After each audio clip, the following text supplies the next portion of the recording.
I remember my dad doing his thesis. He was studying sociology on this giant home computer with floppy disks. There were no colors on the screen. It was just green and there was a cursor blinking and that was it. So to be able at that point to create this 3D environment is just, it's nothing short of miraculous, one, and it's very incredibly visionary.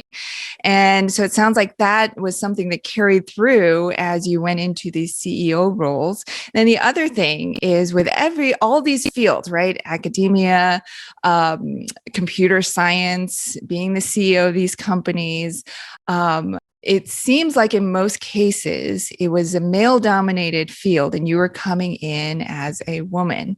And so talk to us a little bit about that, because I know that's one of your passions now is helping and inspiring other female entrepreneurs. So tell us how you, what that experience was like, maybe being one of the only women in the room in many cases. Well,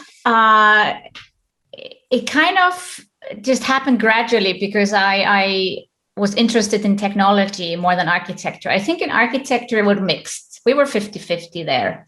But then when I got interested in technology, suddenly it's 10%, 20%, 30% if you're lucky.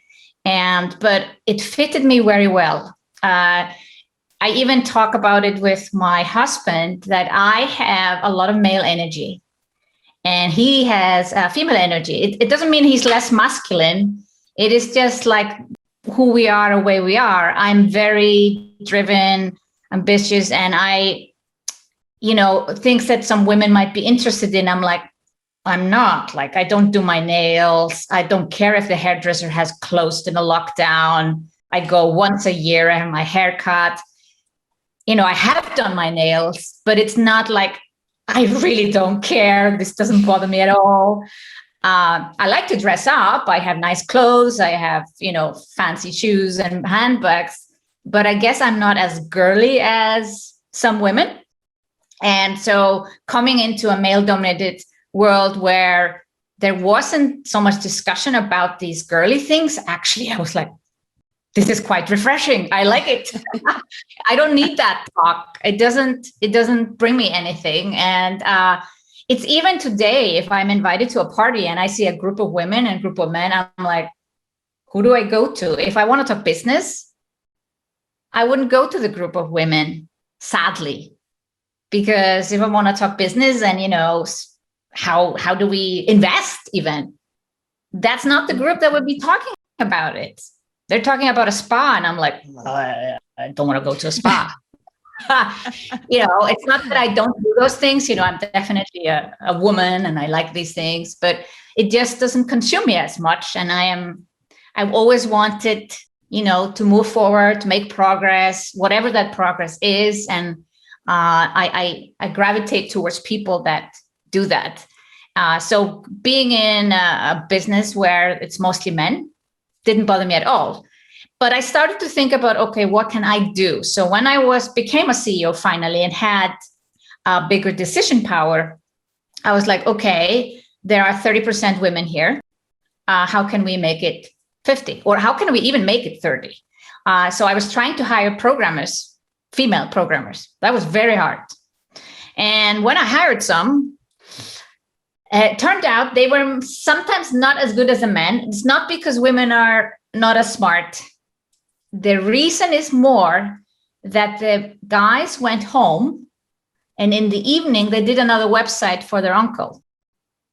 Women went home and they were taking care of their kids, or they met other girlfriends and went to the cinema. Men and women are equally smart or intelligent or whatever, but it's important. What do you do outside work? What do you do on your holiday? What are you interested in? And if your interest or what you do outside work benefits the business, then it's going to make you better. And it's just, on the other hand, project managers, I would hire women any time of the day, because they're more diligent, more conscientious, like they are more detail oriented. I know I'm very generalizing on this. Somebody might be hurt hearing this, but this was my experience. So, I tried to do as much as I could to hire more women in. And I've always been an advocate for that. But it wasn't until I started my business, I was really like, I'm going to make my business around women, even though I think it's easier to help men build a business because they're more ambitious and have less money mindset issues. It is my purpose. I was put on this earth to do this, and then we got to do what we got to do. So I'm curious, I want to learn more about, I know that you at one point transitioned from the regular W-2 life into being an entrepreneur. You went through some things and you realized that becoming an entrepreneur was the path forward for you. And I know a lot of our listeners could be in a similar spot as you, where they may be evaluating making that transition, as Annie and I did a few years ago. Talk to us a little bit about that. What was that like? What was the catalyst for all of that? And was it scary? Like, what were the things that you went through when you were making that transition, and were you able to do it successfully? Yeah, I think it was in the back of my head for a long time. And I think that probably is the same for most people that eventually jump. It's like, it's not something you're like, oh, I should be an entrepreneur, and then you do it the next day. It could be years where you're thinking about it. You're possibly reading books, going to conferences, listening to podcasts, and then one day something happens. It might be a click in your head. But for me, becoming a CEO and having a boss that left me alone, it was almost as if I owned the company. So my entrepreneurial kind of wishes were like granted. I didn't even need to take the risk of starting a company. I had a company. But of course, at some point I was no longer working for that particular investor that was so nice to me or believed in hands-off, delegating. And I found myself, I had moved to Switzerland right after executive MBA. I met my husband. I decided, well, I worked several jobs in Iceland where I was a CEO, and my new bosses were not so nice. I'm like, I'm going to get fired. I'm going to leave. And I was like, why not go to Switzerland? And it took me 6 months to get a job. And then I was working in a small medical technology company. I wasn't really CEO. You could more call me a director, or like I was heading up a department, but it was like I was sometimes alone in the apartment. But I was writing business plan, getting investment. I would write a business plan and we'd get 5 million euro for some project. But I gradually got sick. The desk was too high, the chair too low. I've had a posture problem since I was a teenager. And suddenly sitting so much, I had never sat so much. Even as a CEO, I was always on the move, going to meetings. And suddenly I had this job where I'm just like writing business plan all day.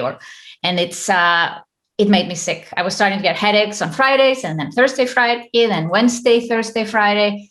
And I realized something is seriously wrong. And I went to doctors, and the first doctors were not so helpful. They're like, oh yeah, you just have muscle pain. And I'm like, no, this is more serious. And I went from doctor to doctor, and finally, they told me to stay at home. And I was 7 months. 7 months I was home. I could not sit on the computer, even just 10 minutes and moving the mouse, I would get pain. And that really is a wake-up call.